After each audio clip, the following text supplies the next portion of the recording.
Merci de nous rejoindre pour cette deuxième partie de votre émission, hein. Nous avons quelques réactions concernant la question du jour. Y aura-t-il une équipe africaine au deuxième tour? Je vous la rappelle la question. Y aura-t-il une équipe africaine au deuxième tour? La réaction de Johanny Bada du Sénégal. Je dirais que cela serait même ironique d'imaginer une équipe de notre continent au second tour. Nous le savons tous, toutes ces équipes sur lesquelles on comptait ont été décevantes.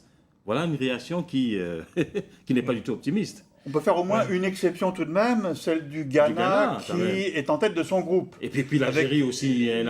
L'Algérie, nous verrons ce qu'il en est. Mais ils n'ont pas perdu toutes leurs chances quand même. Je veux dire qu'ils peuvent encore. Voilà. Non, l'Algérie, je pense que l'Algérie ne passera pas le premier tour. Par contre, le Ghana, il ne faut pas oublier aussi que le Ghana a une grosse histoire dans le football. Hein. Oui. Même si on a connu beaucoup d'incidents, d'accidents sur lesquels on ne va pas revenir. Mais le Ghana, a toujours eu un vivier de grands footballeurs. Et moi, j'aime bien, c'est une équipe que j'aime bien, avec aussi la star que nous connaissons tous, bien sûr. Même s'ils vont avoir quand même un match assez compliqué face à l'Allemagne, où ça va se jouer à couteau tiré pour le Ghana. Mais je partage par contre son avis. Je pense que l'Algérie a très peu de possibilités vraiment d'aller au-delà. Je dirais même que le Côte d'Ivoire a même plus d'opportunités que l'Algérie, même s'il doit marquer 9 buts. Non, mais pour vous dire que c'est très compliqué pour l'Algérie, elle n'a pas montré grand-chose. Moi, je n'ai pas trop aimé son jeu. Ils ont eu... Pas de buteur, essentiellement, c'est une équipe qui s'est défendue. Un peu dur quand même. Non, mais les Algériens ont fait un bon match contre l'Angleterre, non? Mais en fait, on attendait qui? On attendait le Cameroun, on attendait la Côte d'Ivoire, notamment, et le Ghana. Oui. Et on n'attendait pas l'Algérie. Je pense que, là, on parle de l'Algérie, mais je pense sincèrement que ça va être très compliqué pour eux. Alors, au niveau de la construction, moi, j'ai apprécié ce qu'ils ont fait. Le deuxième match d'Algérie, comme disait... contre l'Angleterre. Ah oui, ça a été un superbe match. Moi, je pense que l'Allemagne-Ghana, c'est ce que tu disais, Oran, je ne pense pas que ça va être un match difficile pour le Ghana. Lorsqu'on voit le résultat de Serbie-Allemagne, on peut être optimiste, on peut se permettre de parier assez aisément sur l'équipe du Ghana. On peut retourner ça aussi, que l'équipe du Ghana a peiné contre l'Australie et que l'Australie a été démolie par l'Allemagne. Donc, selon la perspective, on peut dire ce qu'on veut. Il ne faut pas oublier qu'on joue la première place du groupe. Oui. Et le troisième match est très important. Oui. Donc maintenant, le troisième match... Voilà, donc l'Allemagne ne peut pas se permettre un nouveau faux pas, déjà. Et elle doit aussi assurer quand même une première place si elle le peut. Donc ce n'est pas un match qu'on va laisser jouer. Mais elle ne risque pas, cette Allemagne, de jouer la peur au ventre un peu, justement, en se disant que... Non, c'est une équipe jeune mais expérimentée. C'est des joueurs qui ont quand même une stature internationale, qui jouent dans un championnat qui est quand même assez réputé. Donc je ne pense pas qu'ils aient vraiment peur à ce niveau-là. Mais par contre, donc, éviter les surprises qu'on a eues, que ce soit la Suisse, la Slovénie, etc. Alors, on reprend une auto-réaction de nos téléspectateurs. Alors, c'est la réaction de Nana du Cameroun. Je crois qu'il n'y a pas de magie. Et une sagesse dit, la chance arrive aux esprits bien préparés. Donc, si des équipes africaines le sont, alors le monde pourra se réjouir de voir encore du football africain.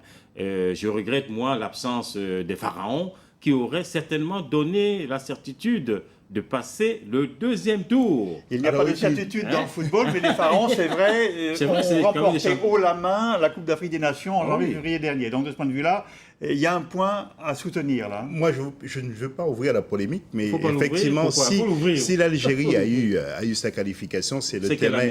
On a toujours dit que la vérité se passe sur le terrain. Mais effectivement, l'Égypte aurait pu représenter peut-être mieux le football nord-africain. Je dis bien. Alors par contre, pour ce qui concerne les équipes francophones, les nations francophones, le Cameroun et la Côte d'Ivoire, je regrette que ces équipes n'aillent pas au deuxième tour. Mais le problème, c'est le fait de poser le jeu sur un seul joueur dans chacune de ces équipes. Oui. Il y a de bons éléments, attention, lorsqu'on voit la Côte d'Ivoire, il y a de super joueurs. Voilà. On pose le jeu sur un seul joueur. Comme par exemple, on l'a vu hier soir avec Didier Drogba, il était quasiment seul en attaque. Comme on l'a vu aussi pour le match du Cameroun. C'est le seul petit problème. On dit aussi, je ne vais pas non plus créer une polémique, on dit que lorsque et ces équipes africaines trouveront vraiment un véritable entraîneur africain, Ah. là, ça ira peut-être mieux. Ah, José, tu es en train de mettre le doigt là où ça fait mal, ça. Alors, tu es en train de nous dire que c'est peut-être parce qu'on a pris des entraîneurs expatriés que le Cameroun se trouve éliminé, que la Côte d'Ivoire est en passe aussi de l'être, c'est ça? Jean-Sébastien, il ne faut pas Jean oublier qu'il n'y a Célestin. pas Jean-Célestin, qu'il n'y a pas longtemps que ces entraîneurs sont arrivés à la tête de ces équipes, Ouais. à peine 2-3 mois. Hein. Et puis, ce soit pour le souvent, c'est Cameroun, des pour la entraîneurs qui ont été virés dans leur club Ah. et qui se retrouvent donc en Afrique. Roi- Et ça, c'est une réalité. Roi, lui, il a je rajouté pense, une autre couche, là, lui. je pense effectivement qu'il va falloir à un moment donné faire venir ou tout simplement promouvoir des entraîneurs africains qui connaissent depuis la base le football africain. Souvent, bon, j'aime beaucoup Paul Leeuwen, mais bah, il débarque quand même. Oui. Alors, ce n'est pas quelqu'un qui est de souche, qui est là, qui connaît tout le monde, qui sait comment ça se passe, qui a cette sensibilité africaine qui, souvent, les entraîneurs étrangers ne l'ont pas. Ericsson aussi, c'est pareil. Voilà. Et lorsqu'on voit pourquoi les phares Non, c'est pire encore, c'est même Voilà. caricatural. Ericsson est arrivé il y a 2 mois et... Voilà, il sans parle connaître la Côte anglais, il d'Ivoire. faut être traduit par Didier Drogba. C'est assez compliqué d'aller là-bas. J'étais par contre très déçu du jeu du Cameroun. Je pensais sincèrement qu'ils avaient Est-ce que c'est vraiment... est-ce que c'est une question d'entraîneur Alors, ou c'est une question de joueur? il y a aussi une Le question de Cameroun, joueur, le Cameroun, en 1972, avait un entraîneur allemand, hein, Peter Schnittger. Hein. On n'a pas gagné, le Cameroun n'a pas gagné la Coupe d'Afrique des Nations, mais le Cameroun était arrivé en demi-finale de cette Coupe d'Afrique des Nations à l'époque, en 72. Et en 82, c'est Jean Vincent qui amène le Cameroun. Oui, mais ça en fait combien de Italie. temps, ça fait combien de temps qu'il était auprès des joueurs camerounais? C'est vrai qu'il a, Ah ouais. il a passé du temps avec eux, mais je veux dire Oui. qu'en 82, quand Jean Vincent prend l'équipe du Cameroun, je ne suis pas sûr qu'ils connaissent mieux le football africain, en tout cas particulièrement le football camerounais à cette époque-là. Mais le Cameroun sort de l'Italie sans avoir perdu un match. Est-ce bien quoi, hein. différent avec Claude Ah, Leroy, ouais. qui lui a conduit l'équipe du Cameroun à une victoire en Coupe d'Afrique des Nations dès 1988 et qui l'a retrouvé par la suite. Enfin, C'était l'Africain blanc, hein, parce que ça fait quand même quelques temps qu'il vivait là-bas. Hein. Claude Leroy, Donc, je ne sais pas trop. Hein, oui, 88, mais il connaissait le football africain, il connaissait le football camerounais, il n'a pas découvert un joueur.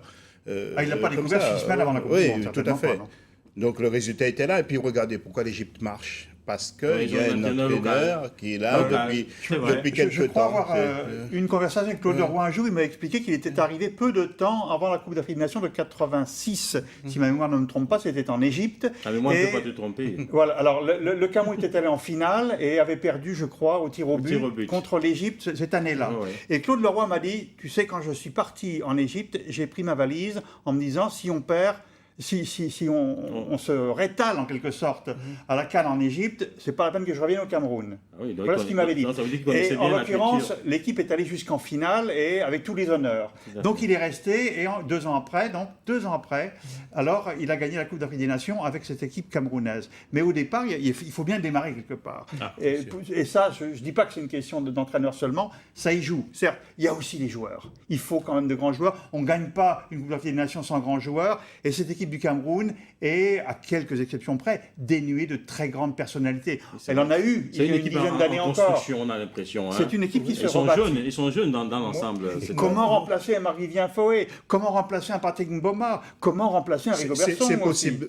Lorsqu'on va tous confourner, parce que moi, je me considère aussi comme africain, lorsqu'on va tous confourner quand même à l'Europe, on fournit beaucoup de joueurs africains à la France et à toute l'Europe. Donc pourquoi on réussirait pas? Moi, je pense qu'au Brésil, l'Afrique va Le Brésil impressionner. fournit beaucoup Oui. d'internationaux à l'Europe Oui. aussi, d'ailleurs. Oui. Mais en 2014, au Brésil, je suis sûr qu'au moins 2 équipes africaines, on parlait de l'Algérie, je suis sûr que nous serons impressionnés par l'Algérie et d'autres nations africaines pour la Coupe du Monde 2014. Alors, Juan et José, on se retrouve dans quelques instants, le temps de respirer un tout petit peu.